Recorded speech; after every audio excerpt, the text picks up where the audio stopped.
Hello everyone. आज की इस वीडियो में हम बात करने वाले हैं श्री वेंकटेश्वर कॉलेज का जो फॉरेन लैंग्वेज का फॉर्म है या ट्रैवल एंड टूरिज्म मैनेजमेंट का फॉर्म है वो आपको कैसे भरना है, रजिस्ट्रेशन फॉर्म। तो लेट्स स्टार्ट द वीडियो। तो जिसका लिंक आपको वीडियो के डिस्क्रिप्शन में मिल जाएगा और कोर्सेज़ की डिटेल इन्फॉर्मेशन के ऊपर जो हमने वीडियो बनाई है उस वीडियो को भी एक बार ज़रूर देखें। तो इस लिंक पर आकर सबसे पहले आपको या तो ये रजिस्टर नाउ पे क्लिक करना है या फिर ऊपर आपका साइन अप का ऑप्शन होगा, इस वाले ऑप्शन पर आपको क्लिक करना है। दोनों में से किसी पर भी क्लिक कर लीजिएगा। इसके बाद नीचे स्क्रॉल करते हैं तो यहाँ पर आपको अपना नाम लिखना है, क्लास 12 की मार्कशीट के हिसाब से ईमेल एड्रेस लिखना है आपको, ठीक है। और कोई भी अगर रिस्पॉन्स आता है यूनिवर्सिटी से तो इसी पर आएगा, तो be very careful while writing your personal detail और कॉन्टैक्ट डिटेल। तो ईमेल एड्रेस 2 बार लिखना है और पासवर्ड आपको क्रिएट करना है खुद से इस पोर्टल के लिए, ठीक है। पासवर्ड क्रिएट कर लीजिएगा और यहाँ पे मोबाइल नंबर आपको लिखना है 2 बार और फिर आपको रजिस्टर बटन पे क्लिक करना है।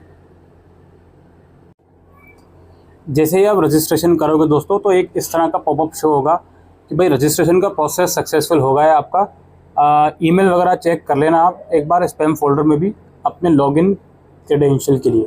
तब आप एक बार चेक कर लीजिएगा ईमेल, अदरवाइज़ यहाँ पे ईमेल जो आपने डाला है और पासवर्ड जो क्रिएट करा है उसकी मदद से अब आप लॉगिन करोगे। लॉगिन करने के बाद सबसे पहले ये लोग हमसे डिमांड कर रहे हैं सेलेक्ट डिज़ायर्ड कोर्स नेम। तो कौन से कोर्स में आपको इनरोल करना है, देखो आप सेलेक्ट कर लोगे अपनी सहूलियत के हिसाब से, ठीक है। तो मैं यहाँ सेलेक्ट कर लेता हूँ कोर्स, मैंने सेलेक्ट कर लिया।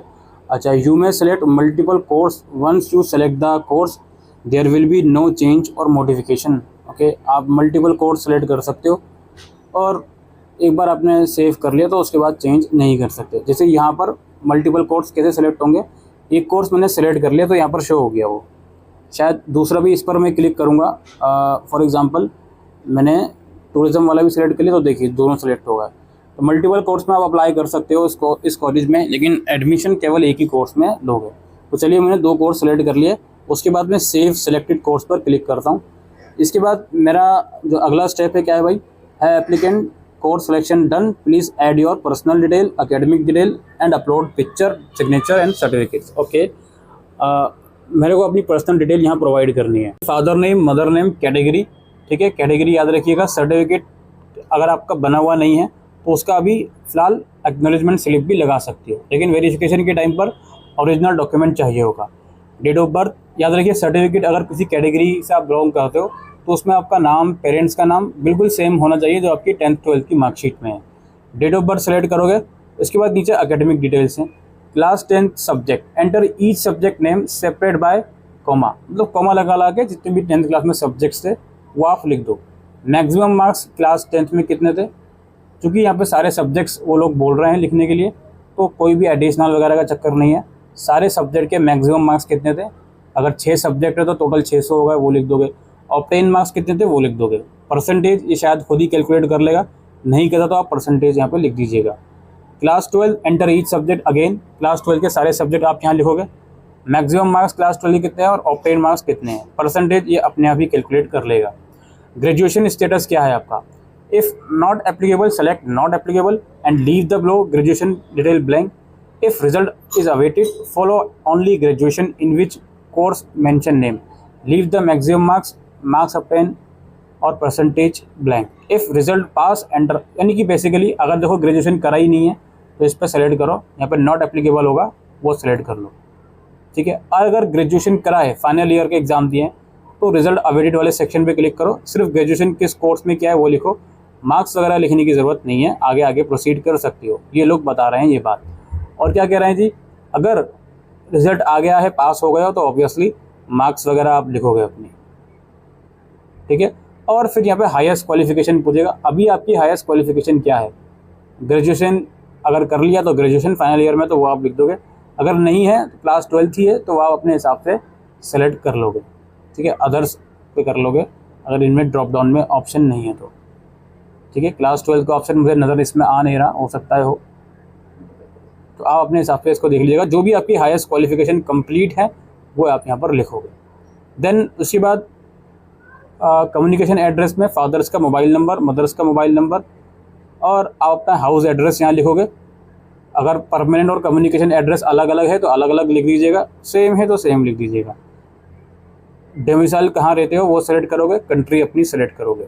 इसके बाद इन डिटेल्स को हम सेव करेंगे और प्रोसीड करेंगे। जैसे ही आप इस डिटेल को सेव करते हो दोस्तों, तो लिखा आएगा कि है applicant personal and academic detail has been saved successful. नीचे स्क्रॉल करोगे तो एक फॉर्म नंबर आपके सामने आ जाएगा, जो अभी स्टिल मैंने हाइड किया हुआ है। फिर आप सबसे नीचे स्क्रॉल करोगे तो नीचे आपके पास दो ऑप्शन होंगे कि आप अपनी पर्सनल और एकेडमिक डिटेल्स को अभी एडिट कर सकते हो। आप देख लीजिएगा, अगर आपको करना है तो कर लीजिए, अदरवाइज हम गो टू डॉक्यूमेंट अपलोड पर क्लिक करेंगे। जैसे ही हम उस पर क्लिक करेंगे तो यहाँ पे आप लोग देखो, ये आपका डॉक्यूमेंट को अपलोड करने का ऑप्शन आ गया है। यहाँ क्या क्या अपलोड करना है, फोटोग्राफ, सिग्नेचर और वन आइडेंटिटी प्रूफ, यानी कि आधार कार्ड इसमें लगा दीजिएगा, कोई दिक्कत नहीं है। उसके बाद 10th का सर्टिफिकेट, 12th की मार्कशीट, सर्टिफिकेट और मार्कशीट सेम होता है 10th का, तो कंफ्यूज होने वाली बात नहीं है। Transfer certificate from school college as well as migration certificate from board university, तो एक ही PDF मांगा जा रहा है। तो अगर आपका CBS दिल्ली के अलावा किसी और बोर्ड से आपने करा है तो माइग्रेशन भी लगाओगे, अगर सिर्फ दिल्ली बोर्ड का तो ट्रांसफ़र सर्टिफिकेट आप लगा दोगे यहाँ पे। हो गई बात समझ में। इसके बाद एंटी रैगिंग का, fill the online form, first fill online undertaking form, then download the undertaking and upload through below link. इस लिंक से पहले जाकर आप अंडरटेकिंग फॉर्म फिलअप करोगे, उसको फिलअप करने के बाद उसको डाउनलोड कर लोगे, और डाउनलोड करने के बाद वो इस लिंक पे अटैच कर दोगे। हो गई बात समझ में।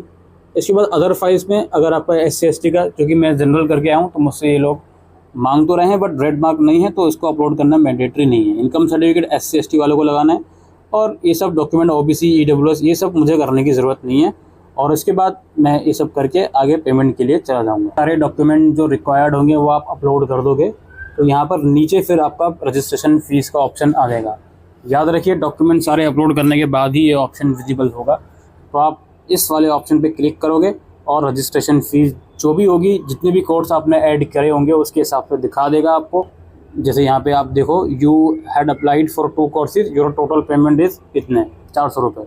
यहाँ मेक पेमेंट पे क्लिक करोगे और पेमेंट करने के बाद जो भी चीज़ें शो होंगी कि हाँ जी पेमेंट हो गई है सक्सेसफुल, तो इसका मतलब है कि आपका रजिस्ट्रेशन प्रोसेस कंप्लीट हो गया। तो ये प्रोसेस है दोस्तों श्री वेंकटेश्वर कॉलेज के part time foreign language plus travel and tourism management courses के रजिस्ट्रेशन फॉर्म का। आई होप ये वीडियो आपको यूज़फुल लगी हो, तो वीडियो को शेयर कीजिएगा। Thank you.